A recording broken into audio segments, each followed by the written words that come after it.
Primero de abril, día de San Hugo. San Hugo nació en Francia en el año 1052. Su padre Odilon, que se había casado 2 veces, al quedar viudo por segunda vez se hizo monje cartujo y murió en el convento a la edad de 100 años, teniendo el consuelo de que su hijo, que ya era obispo, le aplicara los últimos sacramentos y le ayudara a bien morir.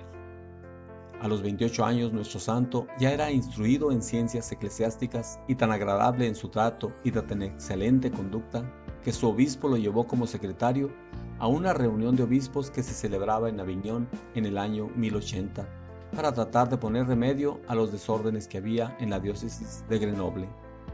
Allá en esa reunión o sínodo, los obispos opinaron que el más adaptado para poner orden en Grenoble era el joven Hugo y le propusieron que se hiciera ordenar de sacerdote porque era un laico. Él se oponía porque era muy tímido y porque se creía indigno, pero el delegado del sumo pontífice logró convencerlo y le confirió la ordenación sacerdotal. Luego se lo llevó a Roma para que el Papa Gregorio VII lo ordenara de obispo. En Roma, el pontífice lo recibió muy amablemente. Hugo le consultó acerca de las dos cosas que más le preocupaban: su timidez y convicción de que no era digno de ser obispo, y las tentaciones terribles de malos pensamientos que lo asaltaban muchas veces.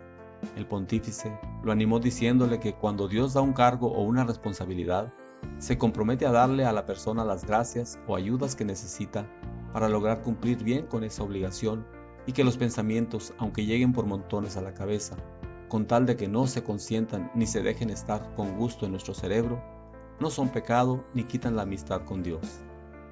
Gregorio VII ordenó de obispo al joven Hugo, que solo tenía 28 años, y lo envió a dirigir la diócesis de Grenoble, en Francia. Allá estará de obispo por 50 años, aunque renunciará al cargo ante 5 pontífices, pero ninguno le aceptará la renuncia. Al llegar a Grenoble, encontró que la situación de su diócesis era desastrosa y quedó aterrado ante los desórdenes que allí se cometían. Los cargos eclesiásticos se concedían a quien pagaba más dinero. Simonía se llama este pecado. Los sacerdotes no se preocupaban por cumplir bien su celibato. Los laicos se habían apoderado de los bienes de la iglesia. En el obispado no había ni siquiera con qué pagar a los empleados. Al pueblo no se le instruía casi en religión y la ignorancia era total. Por varios años se dedicó a combatir valientemente todos estos abusos, y aunque se echó en contra la enemistad de muchos que deseaban seguir por el camino de la maldad, sin embargo, la mayoría aceptó sus recomendaciones y el cambio fue total y admirable. Él dedicaba largas horas a la oración y a la meditación y recorría su diócesis de parroquia en parroquia, corrigiendo abusos y enseñando cómo obrar el bien. Todos veían con admiración los cambios tan importantes en la ciudad, en los pueblos y en los campos desde que Hugo era obispo. El único que parecía no darse cuenta de todos estos éxitos era él mismo. Por eso, creyéndose un inepto y un inútil para este cargo, se fue a un convento a rezar y a hacer penitencia. Pero el sumo pontífice Gregorio VII, que lo necesitaba muchísimo para que le ayudara a volver más fervorosa a la gente, lo llamó paternalmente y lo hizo retornar otra vez a su diócesis, a seguir siendo obispo. Al volver del convento, parecía como Moisés cuando volvió del monte Sinaí, que llegaba lleno de resplandores. Las gentes notaron que ahora llegaba más santo, más elocuente y predicador y más fervoroso en todo. Un día, llegó San Bruno con 6 amigos a pedirle a San Hugo que les concediera un sitio donde fundar un convento de gran rigidez, para los que quisieran hacerse santos a base de oración, silencio, ayunos, estudio y meditación. El santo obispo les dio un sitio llamado Cartuja, y allí en esas tierras desiertas y apartadas fue fundada la Orden de los Cartujos, donde el silencio es perpetuo, hablan el domingo de Pascua, y donde el ayuno, la mortificación y la oración llevan a sus religiosos a una gran santidad. Se dice que al construir la casa para los cartujos no se encontraba agua por ninguna parte, y que San Hugo, con una gran fe, recordando que cuando Moisés golpeó la roca, de ella brotó agua en abundancia, se dedicó a cavar el suelo con mucha fe y oración, y obtuvo que brotara una fuente de agua que abasteció a todo el gran convento. En adelante, San Bruno fue el director espiritual del obispo Hugo hasta el final de su vida, y se cumplió lo que dice el libro de los Proverbios: triunfa quien pide consejo a los sabios y acepta sus correcciones. A veces se retiraba de su diócesis para dedicarse en el convento a orar, a meditar y a hacer penitencia en medio de aquel gran silencio, donde, según sus propias palabras, nadie habla si no es para cosas extremadamente graves, y lo demás se lo comunica por señas, con una seriedad y un respeto tan grandes que mueven a admiración. Para San Hugo, sus días en la Cartuja era como un oasis en medio del desierto de este mundo corrompido y corrupto, pero cuando ya llevaba varios días ahí, su director San Bruno le avisaba que Dios lo quería al frente de sus diócesis y tenía que volverse otra vez a su ciudad. Los sacerdotes más fervorosos y el pueblo humilde aceptaban con muy buena voluntad las órdenes y consejos del Santo Obispo, pero los relajados y sobre todo muchos altos empleados del gobierno, que sentían que con este monseñor no tenían toda la libertad para pecar, se le opusieron fuertemente y se esforzaron por hacerlo sufrir todo lo que pudieron.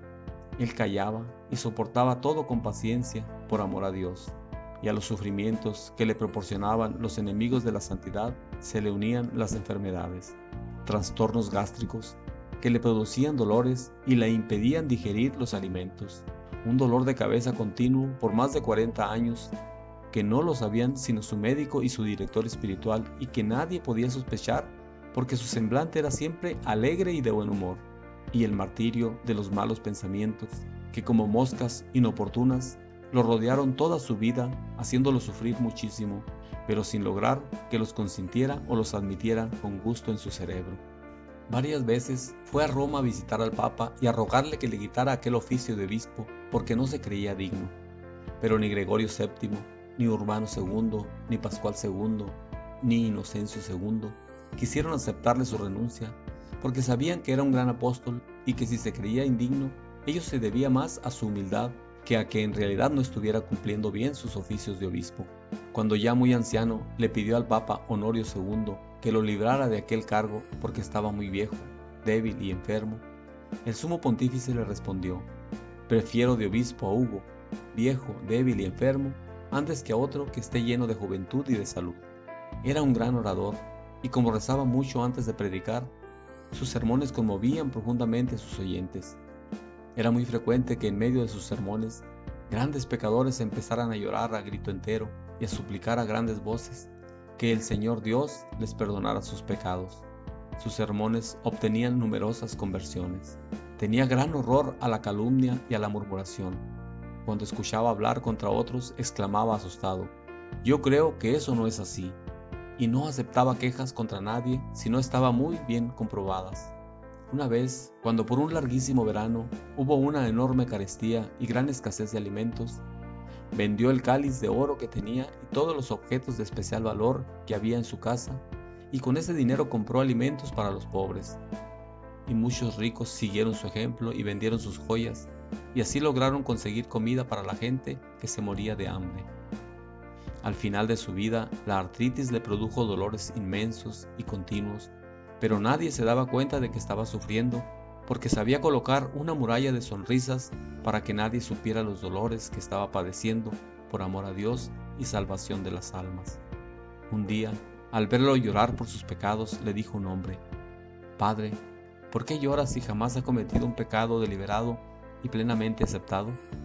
Y él le respondió: el Señor Dios encuentra manchas hasta en sus propios ángeles, y yo quiero decirle con el salmista: Señor, perdóname aún de aquellos pecados de los cuales yo no me he dado cuenta y no recuerdo.